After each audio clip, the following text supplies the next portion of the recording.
Hello friends, welcome to nurses loop.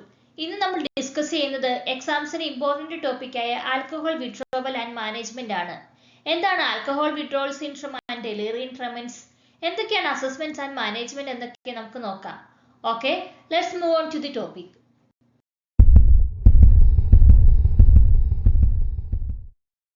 Alcohol withdrawal syndrome starts 6 to 24 hours after stopping alcohol. Alcohol stop ചെയ്ത് 6 to 24 ഹവേഴ്സിനുള്ളിൽ symptoms start ചെയ്യുന്നതാണ് alcohol withdrawal syndrome. Next, delirium tremens occurs 48 to 72 hours after stopping alcohol. delirium tremens 48 to 72 ഹവേഴ്സിനുള്ളിലാണ് symptoms start ചെയ്യുന്നത്. എന്നാൽ alcohol withdrawal സിൻഡ്രത്തിൽ start ചെയ്യുന്നത് 6 to 24 ഹവേഴ്സിനുള്ളിലാണ്. Assessments നോക്കാം. Alcohol വിഡ്രോവലിന്റെ assessments ആണ് tremors, shaking, sweating, headache, nausea, vomiting, agitation, irritability, anxiety and insomnia. Delirium tremens എന്ന് പറഞ്ഞാൽ ഇത് life threatening form of alcohol withdrawal. Alcohol വിഡ്രോവലിന്റെ ലൈഫ് ത്രെട്ടനിങ് ഫോം ആണ്. അപ്പം നമ്മൾ അത് ട്രീറ്റ് ചെയ്തില്ലെങ്കിൽ ലൈഫ് ത്രെട്ടനിങ് ആണ്. ഇത് ആൽക്കഹോൾ സ്റ്റോപ്പ് ചെയ്ത് 48 to 72 ഹവേഴ്സിനുള്ളിലായിരിക്കും ഉണ്ടാകുന്നത്. ഇവിടെ സിംറ്റംസ് ഒക്കെ ഭയങ്കര സിവിയർ ആയിട്ടുള്ള സിംറ്റം ആയിരിക്കും. സിവിയർ അജിറ്റേഷൻ, കൺഫ്യൂഷൻ ഒക്കെ ഉണ്ടാവും, ഹാലൂസിനേഷൻസ്, സീഷറിന് വരാൻ ചാൻസ് ഉണ്ട്, അതുപോലെ ഹൈപ്പതെർമി ഒക്കെ ഉണ്ടാവാൻ ചാൻസ് ഉണ്ട് ഡെലേറിയം ട്രെമൻസിൽ. അപ്പോൾ നമുക്ക് ആൽക്കഹോൾ വിഡ്രോവലിന്റെ സിംറ്റംസ് സ്റ്റാർട്ട് ചെയ്യുമ്പോഴത്തേനും പേഷ്യന്റിനെ ട്രീറ്റ് ചെയ്യണം, അല്ലെങ്കിൽ ഡെലേറിയം ട്രെമൻസിലേക്ക് പോകാൻ ചാൻസ് ഉണ്ട്. അത് ലൈഫ് ത്രെട്ടനിങ് ആണ്, ഒരുപാട് കോംപ്ലിക്കേഷൻസിലേക്ക് ലീഡ് ചെയ്യും. Cardiac arrhythmia, respiratory failure, electrolyte imbalance, treat ചെയ്തില്ലെങ്കിൽ ഡെത്തിലേക്കും ലീഡ് ആവും. പേഷ്യന്റ് ഡെത്ത് ആവാനുള്ള ചാൻസും ഉണ്ട്. ഓക്കെ, നെക്സ്റ്റ് നമുക്ക് മാനേജ്മെന്റ് നോക്കാം. ഫസ്റ്റ് വൺ ആണ് മെഡിക്കേഷൻ. അതിൽ യൂസ് ചെയ്യുന്ന മെഡിക്കേഷൻ ആണ് ഡൈസൾഫിറാം ഓർ ആൻറ്റാബ്യൂസ്. ഇതിന്റെ പർപ്പസ് ആണ് prevents alcohol consumption by causing unpleasant reaction. Patient alcohol consume ചെയ്താൽ ഈ മെഡിസിൻ യൂസ് ചെയ്യുന്ന പേഷ്യന്റ് ആണെങ്കിൽ ആ പേഷ്യൻസിന് ചില അൺപ്ലസന്റ് ആയിട്ടുള്ള റിയാക്ഷൻസ് ഉണ്ടാവും ബോഡിയിൽ. അതാണ് ഇതിന്റെ പർപ്പസ്. ഇനി മെക്കാനിസം എങ്ങനെയാണെന്ന് നോക്കാം, ഈ മെഡിസിൻ എങ്ങനെയാണ് വർക്ക് ചെയ്യുന്നത് നോക്കാം. ബ്ലോക്സ് ആൽഡിഹൈഡ് ഡീഹൈഡ്രോജനേസ്, അതായത് ALDH എന്ന് പറയും. ALDHനെ ബ്ലോക്ക് ചെയ്താണ് ഇതിന്റെ മെക്കാനിസം, ഈ മെഡിസിൻ വർക്ക് ചെയ്യുന്നത്. ഓക്കെ, ഇതൊരു പ്രോസസ്സിംഗ് ആണ്, നമുക്ക് ഡീറ്റെയിൽ ആയിട്ട് നോക്കാം. ഈ ആൽക്കഹോൾ മെറ്റാബോളിസത്തിന്റെ സമയത്ത് ഉണ്ടാകുന്ന ഒരു ടോക്സിക് സബ്സ്റ്റൻസ് ആണ് അസറ്റാൽഡിഹൈഡ്. ആൽക്കഹോൾ മെറ്റാബോളിസത്തിന്റെ ടൈമിൽ ഉണ്ടാകുന്ന ഒരു ടോക്സിക് സബ്സ്റ്റൻസ് ആണ് അസറ്റാൽഡിഹൈഡ്. ഈ അസറ്റാൽഡിഹൈഡിനെ ALDH അസറ്റേറ്റ് എന്നുള്ള ഒരു സബ്സ്റ്റൻസ് ആക്കി മാറ്റുന്നു. ഒന്നുകൂടെ പറയാം, ഈ അസറ്റാൽഡിഹൈഡിനെ നോർമൽ ആയിട്ട് അസറ്റാൽഡിഹൈഡ് എന്നുള്ള ടോക്സിക് സബ്സ്റ്റൻസിനെ ALDH അസറ്റേറ്റ് എന്ന് പറഞ്ഞ ഒരു സബ്സ്റ്റൻസ് ആക്കി മാറ്റുന്നു. ഇതൊരു ഹാംലെസ് ആയിട്ടുള്ള ഒരു പ്രോഡക്റ്റ് ആണ് ഈ അസറ്റേറ്റ്. എന്നാൽ നമ്മൾ ഈ മെഡിസിൻ എടുക്കുന്ന ടൈമിൽ ഇവിടെ ആൽഡിഹൈഡ് ഡീഹൈഡ്രോജനേസിനെ ബ്ലോക്ക് ചെയ്യുകയാണ് ചെയ്യുന്നത്. ALDHനെ ഈ മെഡിസിൻ ബ്ലോക്ക് ചെയ്യുന്നു. അപ്പൊ നമ്മുടെ ബോഡിയിൽ ആൽക്കഹോൾ മെറ്റാബോളിസം കഴിഞ്ഞുണ്ടാവുന്ന അസറ്റാൽഡിഹൈഡിനെ അസറ്റേറ്റ് ആക്കാനുള്ള ALDH ഉണ്ടാവുന്നില്ല. അപ്പം ബോഡിയിൽ അസറ്റാൽഡിഹൈഡിന്റെ അക്യുമുലേഷൻ ഉണ്ടാവുന്നു. ഈ അസറ്റാൽഡിഹൈഡ് അക്യുമുലേറ്റ് ആകുമ്പോഴത്തേനും ഉണ്ടാകുന്ന റിയാക്ഷൻസ് ആണ് flushing, nausea, vomiting, headache, dizziness, fast heart beat, chest pain and thirst. അപ്പൊ പേഷ്യന്റ് മെഡിസിൻ എടുത്ത പേഷ്യന്റ് ബോഡിയിൽ ALDH ബ്ലോക്ക് ആവുന്നു, അതുമൂലം അസറ്റാൽഡിഹൈഡിന്റെ അക്യുമുലേഷൻ ഉണ്ടാകുന്നു. അപ്പൊ പേഷ്യന്റ് ഈ സിംറ്റംസ് ഒക്കെ ഉണ്ടാവും. അപ്പൊ പേഷ്യന്റ് വിചാരിക്കും, ഓക്കെ ഞാൻ ആൽക്കഹോൾ എടുത്തുകൊണ്ടാണ് എനിക്ക് ഈ സിംറ്റംസ് ഉണ്ടായതെന്ന്. അതായത് നമ്മൾ ഈ മെഡിസിൻ എടുക്കുന്ന ടൈമിൽ എടുക്കുമ്പോൾ ആൽക്കഹോൾ കുടിച്ചാലാണ് പേഷ്യൻസിന് ഈ സിംറ്റംസ് ഒക്കെ ഉണ്ടാകുന്നത്. അപ്പോൾ പേഷ്യന്റ് വിചാരിക്കുക, ഓക്കെ ഞാൻ ആൽക്കഹോൾ എടുത്തപ്പോൾ എനിക്ക് ഈ സിംറ്റംസ് ഉണ്ടായി, അപ്പോൾ ഞാൻ ആൽക്കഹോൾ നിർത്തണം എന്നുള്ള ആ ഒരു ചിന്ത അവർക്കുണ്ടാവും. സോ അതിനാണ് ഈ മെഡിസിൻ യൂസ് ചെയ്യുന്നത്, ആൻറ്റാബ്യൂസ് എന്ന് പറയുന്നത്. ഇനി ഇമ്പോർട്ടന്റ് പോയിന്റ്സ് ഒക്കെ ഉണ്ട്. Do not take if alcohol consumed in the last 12 hours. അതായത് patient last 12 hours alcohol consume ചെയ്താൽ പേഷ്യന്റ് ഈ മെഡിസിൻ കൊടുക്കാൻ പാടില്ല. കാരണം പേഷ്യന്റ് പെട്ടെന്ന് ഈ സിംറ്റംസ് കാണിക്കും, അവിടെ അസറ്റാൽഡിഹൈഡിന്റെ അക്യുമുലേഷൻ ഉണ്ടായിട്ട് ഈ സിംറ്റംസ് ഉണ്ടാവും. അതുകൊണ്ട് നമ്മൾ ഒരിക്കലും പേഷ്യന്റിന് അവര് 12 മണിക്കൂർ ലാസ്റ്റ് 12 മണിക്കൂറിനുള്ളിൽ ആൽക്കഹോൾ എടുത്തിട്ടുണ്ടെങ്കിൽ ഈ മെഡിസിൻ കൊടുക്കാൻ പാടില്ല. അതുപോലെ avoid alcohol while taking disulfiram and for 14 days after stopping. അതായത് മാക്സിമം പേഷ്യന്റ് അവോയ്ഡ് ചെയ്യുക, ആൽക്കഹോൾ അവോയ്ഡ് ചെയ്യാൻ വേണ്ടി നോക്കുക. കാരണം ആൽക്കഹോൾ എടുത്താൽ ഈ സിംറ്റംസ് ഉണ്ടാവും. അതുകൊണ്ട് പേഷ്യന്റിനോട് ആൽക്കഹോൾ അവോയ്ഡ് ചെയ്യാൻ പറയും. അതുപോലെ തന്നെ മെഡിസിൻ സ്റ്റോപ്പ് ചെയ്തിട്ട് 14 ദിവസവും ആൽക്കഹോൾ അവോയ്ഡ് ചെയ്യാൻ പറയണം. അല്ലെങ്കിൽ മെഡിസിൻ്റെ ഇഫക്റ്റ് ബോഡി തന്നെ ഉണ്ടാവും. അതുകൊണ്ട് പിന്നെയും പേഷ്യന്റ് ഈ സിംറ്റംസ് ഉണ്ടാവാൻ ചാൻസ് ഉണ്ട്. ഓക്കെ, അത്രയാണ് അൻറ്റാബ്യൂസ് അല്ലെങ്കിൽ ഡൈസൾഫറാം എന്ന് പറയുന്നത്. ഇത് ALDH ബ്ലോക്ക് ചെയ്യാൻ വേണ്ടി യൂസ് ചെയ്യുന്ന ഒരു മെഡിസിൻ ആണ്. ALDH ബ്ലോക്ക് ചെയ്യുമ്പോഴത്തേനും ബോഡിയിൽ അസറ്റാൽഡിഹൈഡ് അക്യുമുലേറ്റ് ആവും.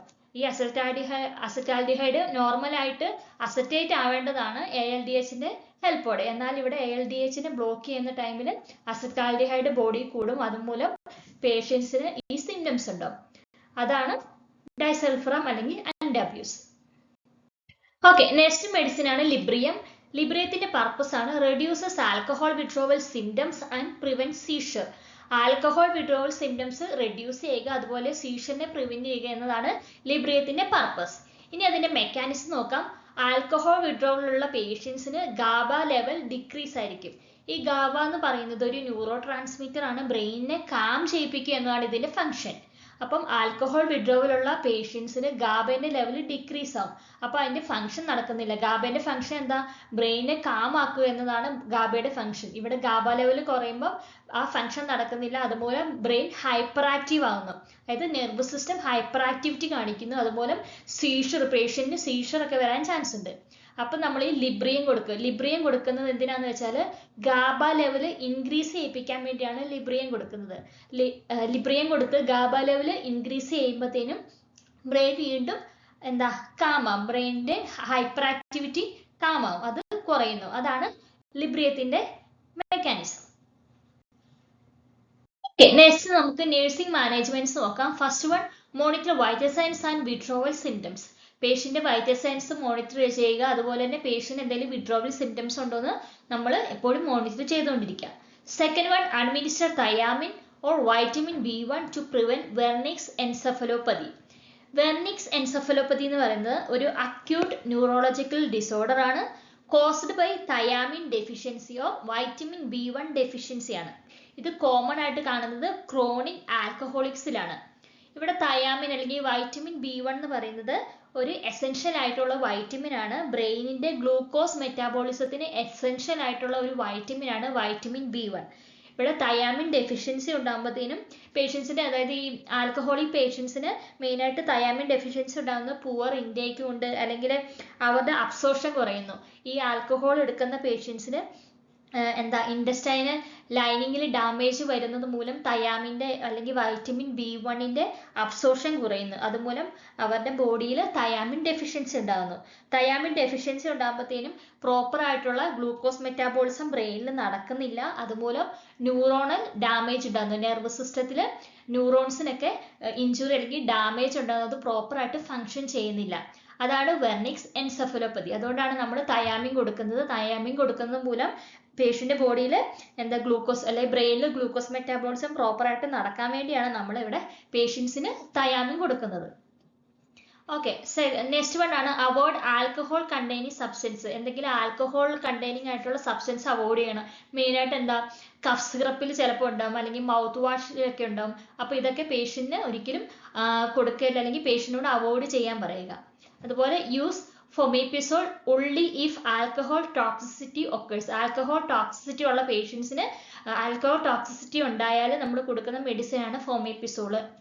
ഓക്കെ, ലാസ്റ്റ് വൺ ആണ് ensure safety measures to prevent injury. ഇവിടെ ഇഞ്ചുറി ഉണ്ടാകാൻ ചാൻസ് ഉണ്ട് പേഷ്യൻസിന്, അതുപോലെ സീഷർ ഉണ്ടാകാൻ ചാൻസ് ഉണ്ടെന്നൊക്കെ പറഞ്ഞപ്പോൾ നമ്മൾ അതിന് വേണ്ടിയുള്ള പ്രിക്കോഷൻസ് എടുക്കുക, സീഷർ പ്രിക്കോഷൻസ് ഒക്കെ എടുക്കുക.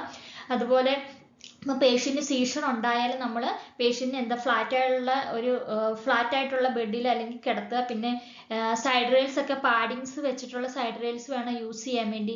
അതുപോലെ പേഷ്യന്റിനെ റെസ്ട്രിക്റ്റ് ചെയ്യില്ല, നമ്മൾ ഒരിക്കലും കയ്യിലും കാലിലൊന്നും മുറുക്ക് പിടിക്കില്ല. പേഷ്യന്റ് റെസ്ട്രിക്റ്റ് ചെയ്യില്ല, ജസ്റ്റ് ഹെഡ് മാത്രം ഒന്ന് സപ്പോർട്ട് ചെയ്യുക, ഇഞ്ചുറി ഉണ്ടാകാതിരിക്കുക ഹെഡ് സപ്പോർട്ട് ചെയ്യുക. അതുപോലെ സൈഡ് ലൈൻ പൊസിഷൻ കൊടുക്കുക, അല്ലെങ്കിൽ പേഷ്യന്റ് ആസ്പിരേഷൻ ഉണ്ടാകാൻ ചാൻസ് ഉണ്ട്, അതുകൊണ്ട് സൈഡ് ലൈൻ പൊസിഷൻ കൊടുക്കുക.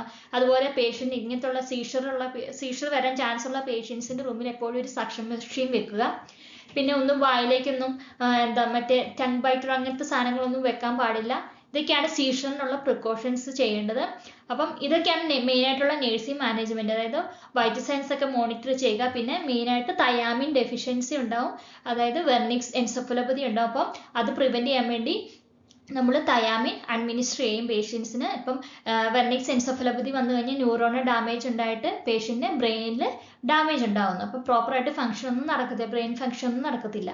പിന്നെ ആൽക്കഹോൾ കണ്ടന്റ് ഉള്ള സബ്സ്റ്റൻസ് ഒക്കെ അവോയ്ഡ് ചെയ്യണമെന്ന് പറയുക. ഇതൊക്കെയാണ് മെയിൻ ആയിട്ടുള്ള മാനേജ്മെന്റ്. ഓക്കെ, ഇത്രയൊക്കെയാണ് ആൽക്കഹോൾ വിഡ്രോവൽ സിംറ്റംസ്, പിന്നെ മാനേജ്മെന്റ് ഒക്കെ. പിന്നെ ഡെലിറിയം ട്രെമൻസ് എന്ന് പറഞ്ഞാൽ 48 to 72 അവേഴ്സിനുള്ളിലാണ് സിംറ്റംസ് ഉണ്ടാകുന്നത്. അത് ലൈഫ് ത്രെട്ടനിങ് ആയിരിക്കും. പിന്നെ ആൽക്കഹോൾ വിഡ്രോവൽ സിംറ്റംസിലാണെങ്കിൽ 6 to 24 അവേഴ്സിനുള്ളിലായിരിക്കും സിംറ്റംസ് ഉണ്ടാകുന്നത്. അപ്പം നമ്മൾ കൊടുക്കുന്ന മെഡിസിൻ എന്ന് പറഞ്ഞാൽ ഡൈസൾഫറാം അല്ലെങ്കിൽ അൻറ്റാബ്യൂസ് കൊടുക്കുക. അൻറ്റാബ്യൂസ് കൊടുക്കുന്ന വഴിയായിട്ട് നമുക്ക് പേഷ്യന്റിന്റെ ആൽക്കഹോൾ കൺസപ്ഷൻ പ്രിവെന്റ് ചെയ്യാൻ വേണ്ടിയാണ് അൻറ്റാബ്യൂസ് കൊടുക്കുക. അതുപോലെ ലിബ്രിയം കൊടുക്കും. ഗാബയുടെ ആക്ടിവിറ്റി ഇൻക്രീസ് ചെയ്യിപ്പിക്കാൻ വേണ്ടിയാണ് ലിബ്രിയം കൊടുക്കുന്നത്. ഓക്കെ, ഇത്രയൊക്കെയാണ് ആൽക്കഹോൾ വിഡ്രോവൽ ആൻഡ് മാനേജ്മെന്റ്. എല്ലാവർക്കും മനസ്സിലായി എന്ന് വിചാരിക്കുന്നു. എന്തെങ്കിലും ഡൗട്ട് ഉണ്ടെങ്കിൽ കമന്റ് ചെയ്യുക. അതുപോലെ തന്നെ എന്തെങ്കിലും നിങ്ങൾക്ക് ടോപ്പിക്കുകൾ ആവശ്യമുണ്ടെങ്കിലും കമന്റ് ചെയ്യുക. പിന്നെ കൂടുതൽ നേഴ്സിംഗ് എക്സാം ടിപ്സിനും വീഡിയോസിനുമായിട്ട് എൻ്റെ ചാനൽ സബ്സ്ക്രൈബ് ചെയ്ത് സപ്പോർട്ട് ചെയ്യുക. അടുത്ത വീഡിയോയിൽ വീണ്ടും കാണാം. Thank you.